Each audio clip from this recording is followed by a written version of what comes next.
Okay, hi GS Jerry, how are you? I'm good. How are you? Thanks for having me on the show. Oh, thanks for coming on. Nice to see you. Happy to have you with us. So, you are here to promote your book. Your book is called Meth, Murder, and Amazon. Is that the title? Yes, sir. That's the title. Meth Murder and Amazon. Okay, it's your debut novel, it says. What made you decide to write this book? For my day job, I do cybersecurity and credit card compliance, and so I do a lot of report writing, kind of already in general. And I had a situation at work where I had to write a long report, and it was about 600, 700 pages, and I got done. I was like, man, I feel like I just wrote a novel. I got this story kind of that happened to me and my family. I'm just going to do it. So kind of what I did. I just decided one day I was going to write it, and so I started until I stopped. So, this is a true story? Yes, it's a true story that happened to me and my family. Most normal thing in the world is trying to sell our house in Colorado, and Murphy's Law essentially happened. What can go wrong essentially does go wrong. All right, well, I don't want to give too much of the book away because we want people to buy it. But I'm really curious about the story. You want to give us just kind of an overview of it?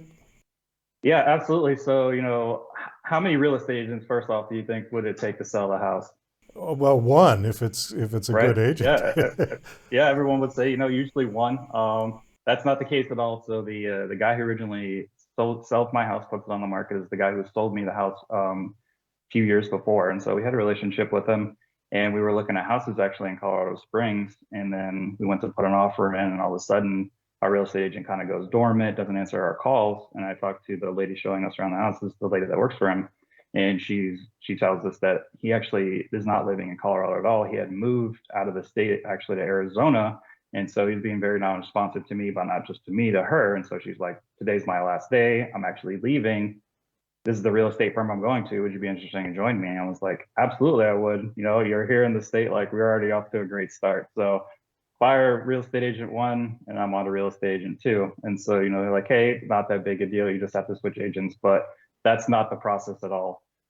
Whenever you go switch real estate agents, you have to take new photos. There's this thing called staging. I don't know if you ever had to go through that, but we had to go through staging with this real estate agent, new photos, new descriptions, everything. So, it could be like, hey, you signed the contract on Monday, you're ready and backlisted, by Friday.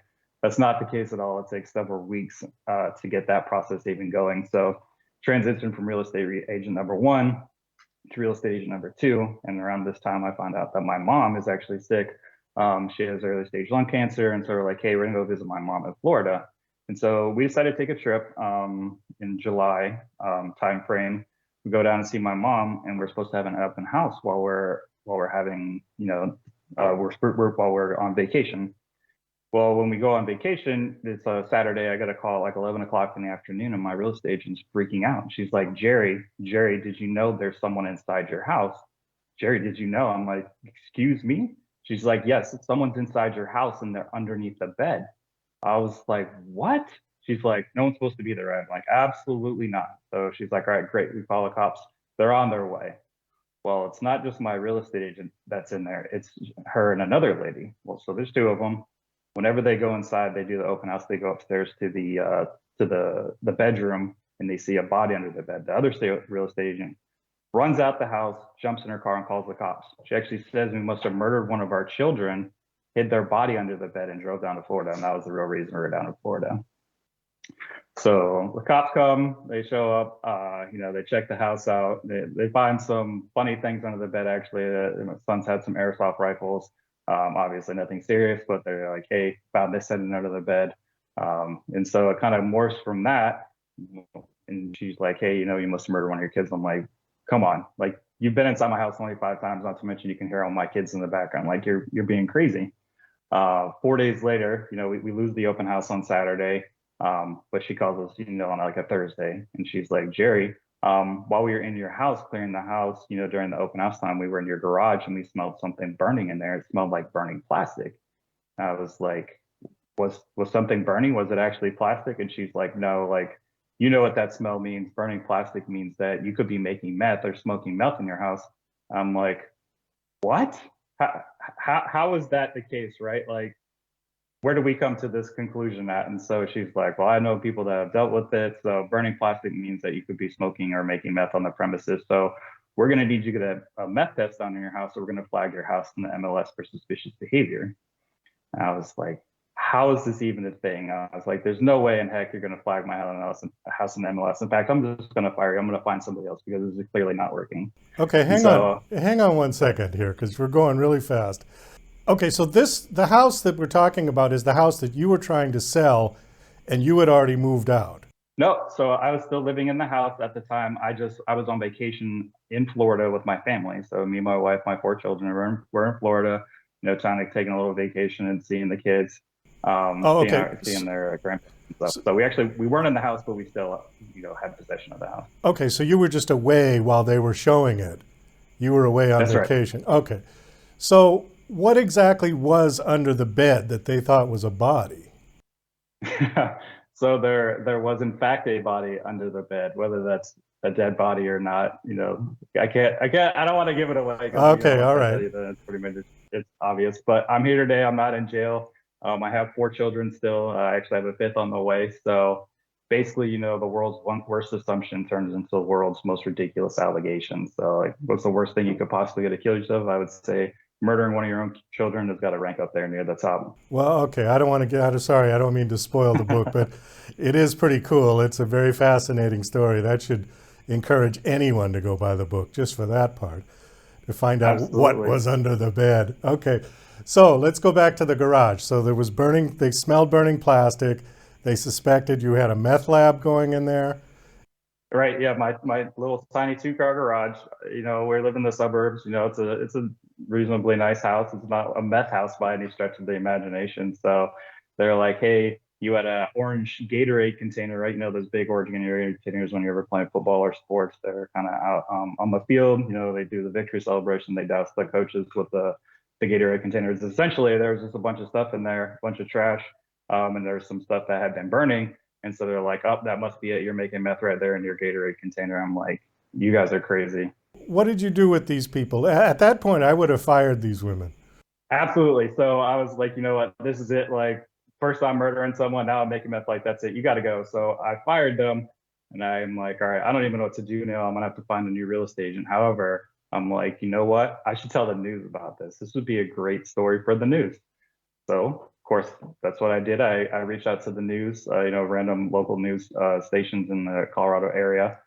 Then like 2 or 3 hours, someone hits me up like, hey, we'd love to do a story for you. And I was like, yes, I got it. I'm going to get my revenge.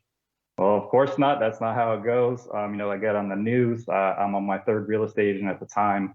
And whenever they do the news broadcast, they do a shot of the house and the curb appeal. And the very first frame is my new real estate agent sign in there.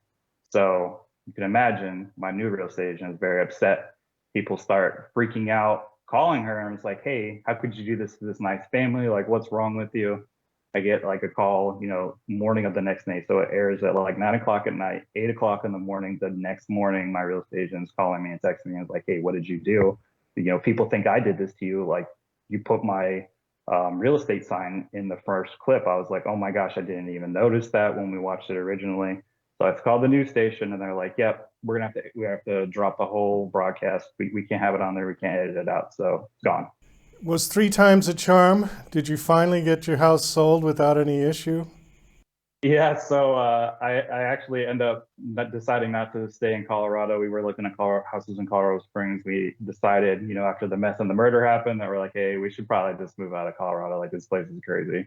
So I'm from Florida. I moved back. My mom was still sick and stuff. And so we moved back to Florida November 2019. So when this all happened in 2019, they're like, hey, this is the seller's market. Colorado houses are supposed to sell, within the first 30 days. Sometimes it's even faster than that. So I'm like, yes, 30 days.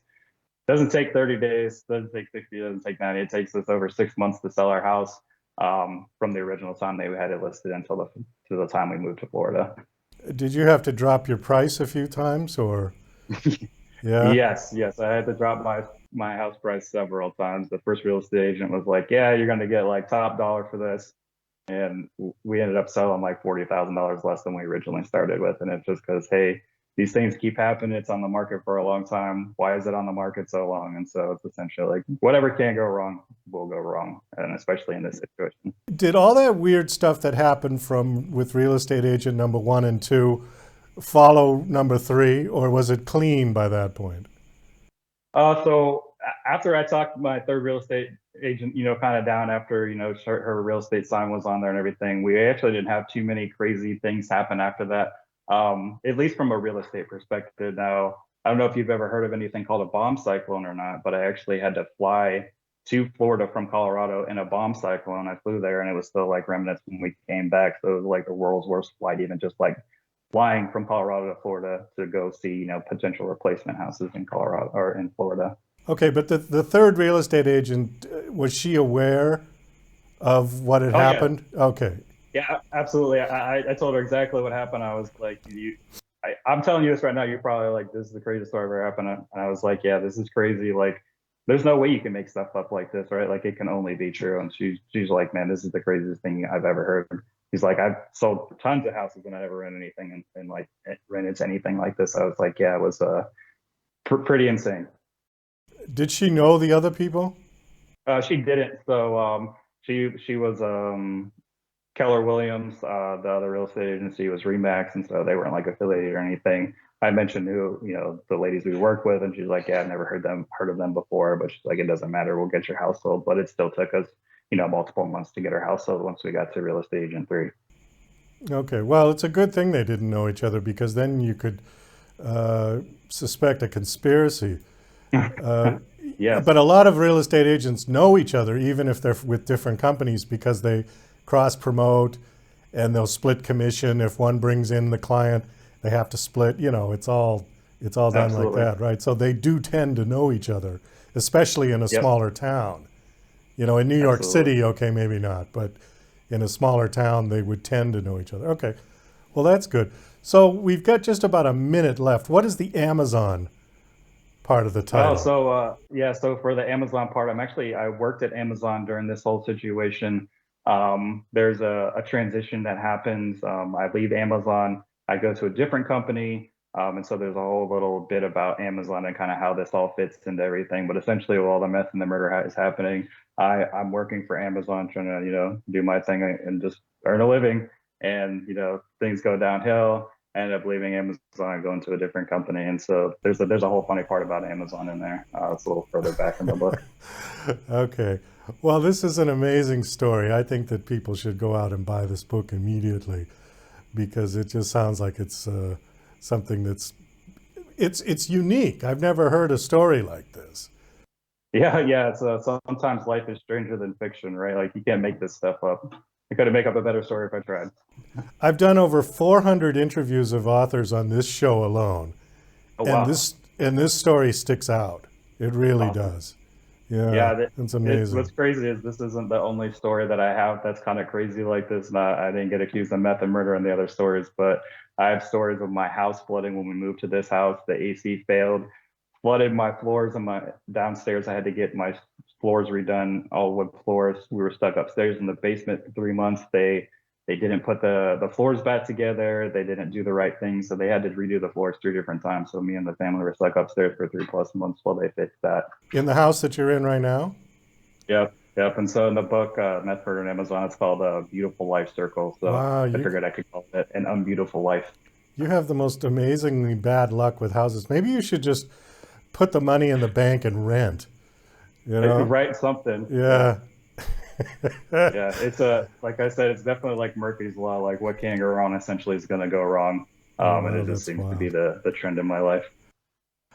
Listen, we got to wrap this up. We are out of time. Do you have a website you want to give out? Oh yeah, absolutely. So I have a website. It's greykden.com.